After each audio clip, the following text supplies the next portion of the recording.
बंगाल की मुख्यमंत्री ममता बनर्जी जी एकदम से उत्तेजित होकर उस बैठक को बीच में ही छोड़कर चली गई।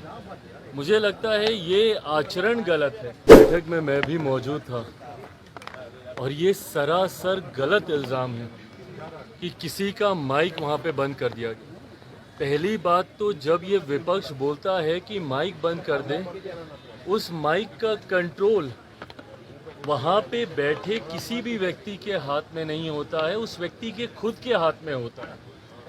चिराग पासवान का बड़ा खुलासा, बताया क्यों नीति आयोग की बैठक छोड़कर गई ममता दीदी। जैसा कि आप लोग जानते हैं, दिल्ली में शनिवार को हुई नीति आयोग की बैठक से पश्चिम बंगाल की मुख्यमंत्री ममता बनर्जी ने वॉकआउट कर दिया था। उन्होंने आरोप लगाया था कि उन्हें मीटिंग में बोलने नहीं दिया गया और उनका माइक बंद कर दिया गया। अब केंद्रीय मंत्री चिराग पासवान ने इस मामले में अपना जवाब दिया है और एक बड़ा खुलासा किया है। जी हां, नीति आयोग की बैठक से ममता बनर्जी के जाने को लेकर चिराग पासवान ने कहा कि नीति आयोग की बैठक में मैं भी मौजूद था और ये सरासर गलत इल्जाम है कि माइक बंद कर दिया गया था। माइक का कंट्रोल उनके ही पास होता है। ये बात झूठ है कि किसी के द्वारा उनका माइक बंद कर दिया गया। उन्होंने अपनी ओर ध्यान खींचने के लिए ये सब कुछ षड्यंत्र रचा है। आपको आगे बता दें कि चिराग पासवान ने कहा कि मुख्यमंत्री के पास एक तय समय सीमा होती है, उसके खत्म होने के बाद उन्हें एक रिमाइंडर दिया गया था, लेकिन इस पर ममता बनर्जी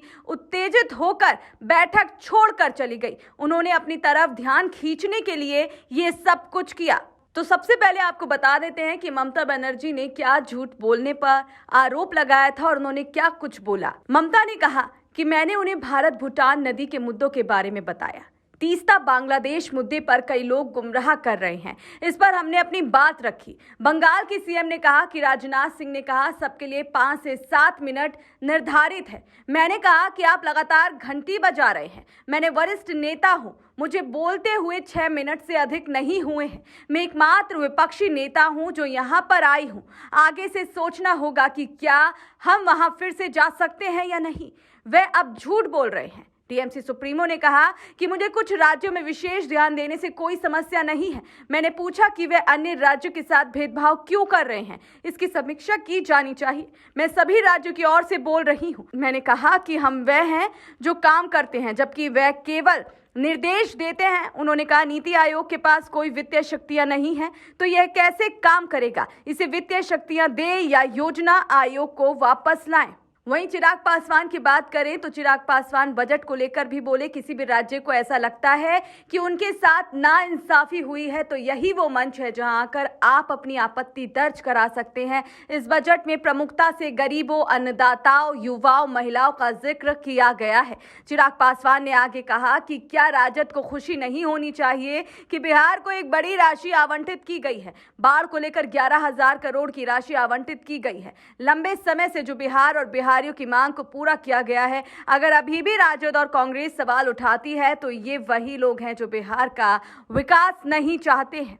वहीं तेजस्वी यादव को लेकर चिराग पासवान ने कहा कि विपक्ष के नेता की भूमिका जरूरी हो जाती है, उसे गंभीरता से लेना चाहिए। तो आपके हिसाब से कौन सही है, ममता बनर्जी ने जो आरोप लगाए कि उनको बोलने नहीं दिया गया, या फिर चिराग पासवान ने जो खुलासा किया है कि उनको बोलने दिया गया था, उनको पहले ही बोल दिया गया था कि आपके पास इतना समय है, लेकिन उसके बाद भी ममता बनर्जी ने जानकर ऐसा किया अपनी ओर ध्यान खींचने के लिए। तो आपके हिसाब से किसका जवाब सही है, किसका खुलासा सही है, कमेंट बॉक्स में अपनी प्रतिक्रिया जरूर दें और बने रहें सच टॉक्स के साथ। बनर्जी बीच बैठक से निकल गई, कह रही थी माइक बंद कर दिया, बोलने का समय नहीं मिल रहा, क्या कहेंगे आप भी थे उस मीटिंग में? देखिए, उस बैठक में नीति आयोग की उस बैठक में मैं भी मौजूद था और ये सरासर गलत इल्ज़ाम है कि किसी का माइक वहाँ पे बंद कर दिया गया। पहली बात तो जब ये विपक्ष बोलता है कि माइक बंद कर दें, उस माइक का कंट्रोल वहाँ पे बैठे किसी भी व्यक्ति के हाथ में नहीं होता है, उस व्यक्ति के खुद के हाथ में होता है। ना लोकसभा में, ना राज्यसभा में, ना ऐसी किसी बैठकों में। ऐसी बैठक में माइक सामने लगा होता है, ऑन ऑफ का स्विच सामने ही होता है। तो ये बात बोलना सरासर झूठ है जब कोई ये बोलता है कि मेरा माइक बंद कर दिया गया। हाँ, हर मुख्यमंत्री को, क्योंकि समय की बाध्यता थी, ओपन एंडेड अगर डिस्कशन को रखा जाता तो संभवतः हफ्तों तक ये बैठक ही चलती रहती। ऐसे में हर मुख्यमंत्री से ये विनम्रता पूर्वक आग्रह किया गया था कि अपनी बातों को संक्षेप में एक तय समय सीमा के भीतर रखा जाए। जब वो समय सीमा पूरी हुई, सिर्फ एक रिमाइंडर के तौर पर उनको ज़रूर, जैसे तमाम मुख्यमंत्री को दोबारा से नोटिफाई किया गया कि भाई आपका समय समाप्त हो रहा है, इस तरीके से। बट उसके बाद जिस तरीके से बंगाल की मुख्यमंत्री ममता बनर्जी जी एकदम से उत्तेजित होकर उस बैठक को बीच में ही छोड़कर चली गई, मुझे लगता है ये आचरण गलत है। अगर आपको अपनी बात को रखना भी है, कोई नाराज़गी भी है, तो वहीं पे रखती ना, बोलती कि अभी मुझे और बोलना है, मुझे और कहना है। हम सब वहाँ पर मौजूद थे। प्रधानमंत्री जी स्वयं उनको सुनना चाहते थे, वित्त मंत्री जी स्वयं वहाँ पे मौजूद थी, वो भी चाहती थी कि भैया क्या बजट को लेकर वो अपनी बातों को रख रही हैं। बट जिस तरीके से उनका आचरण था, इससे ऐसा लगता है कि विपक्ष की पहले से ही ये सोची समझी एक रणनीति का ये हिस्सा था कि वो जाएंगी, हंगामा खड़ा करेंगी और नीति आयोग जिस मकसद के साथ हम लोग वहाँ पर बैठे थे, उसके मकसद को डाइवर्ट कर सिर्फ अपनी ओर पूरा ध्यान केंद्रित करने के उद्देश्य से ये इस तरीके की कार्रवाई की गई है। कांग्रेस के साथ 4 सीएम ने बैठक को अटेंड नहीं किया, कहा बॉयकॉट कर दिया, और उन्होंने कहा कि हमारे साथ बाकी स्टेट के साथ नाइंसाफी हुई है जिस तरीके का बजट आया है। भाई मेरी समझ के परे है। अगर आपको ऐसा लगता भी है, किसी भी राज्य को अगर ऐसा लगता है कि उनके साथ नाइंसाफी हुई है, तो यही वो उचित फोरम है ना। नीति आयोग की बैठक ही वो मंच है जहां पर जाकर आप प्रधानमंत्री जी के समक्ष अपनी शिकायतों को आप रख सकते थे। इस मंच पर जाकर अपना ऐतराज़ आप दर्ज करा सकते थे, अपनी आपत्ति आप दर्ज करा सकते थे। और जो लोग ये बोलते हैं कि हम लोग के साथ भेदभाव हुआ, पहली बार देश में एक ऐसा बजट एक लंबे समय के बाद देखने को मिला जिसने पिछले 10 सालों में देश की मजबूत होती अर्थव्यवस्था का लाभ जनता को पहुंचाने का काम किया। इसमें जहां प्रमुखता से देश के गरीबों का जिक्र किया गया, अन्नदाता का जिक्र किया गया, नारी शक्ति का जिक्र किया गया, युवा शक्ति का इसमें जिक्र किया गया। ये ऐसे सेक्टर्स हैं जिसमें प्रमुखता से उनको लाभ पहुंचाने के लिए योजनाओं की और राशि की घोषणा की गई। जो राज्य कहते हैं कि उनके साथ अनदेखी हुई, क्या उनके राज्य में गरीब नहीं है? क्या उनके राज्य में महिलाएं नहीं हैं? क्या उनके राज्य में किसान नहीं हैं?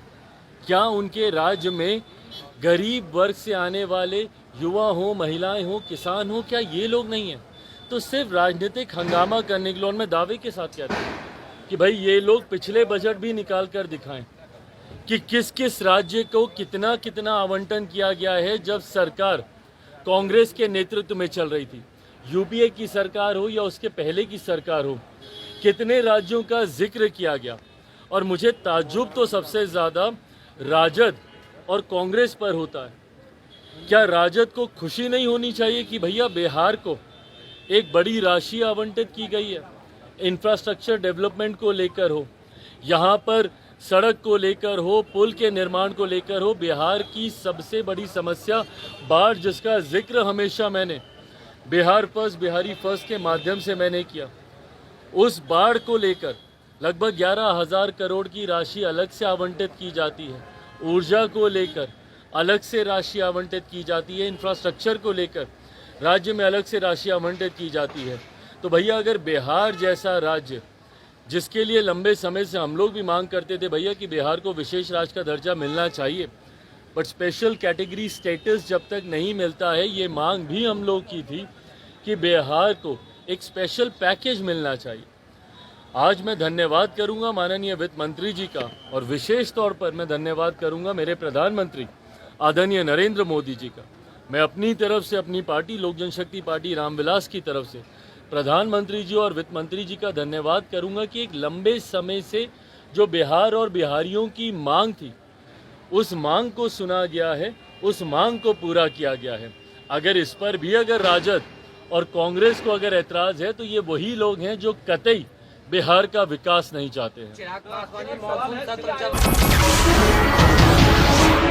नमस्कार, मैं हूं मानक गुप्ता। अगर आपको हमारा ये वीडियो पसंद आया हो तो इसे लाइक और शेयर जरूर करें और हां, हमें सब्सक्राइब और फॉलो करना ना भूलें ताकि आप देश और दुनिया की कोई खबर मिस ना करें।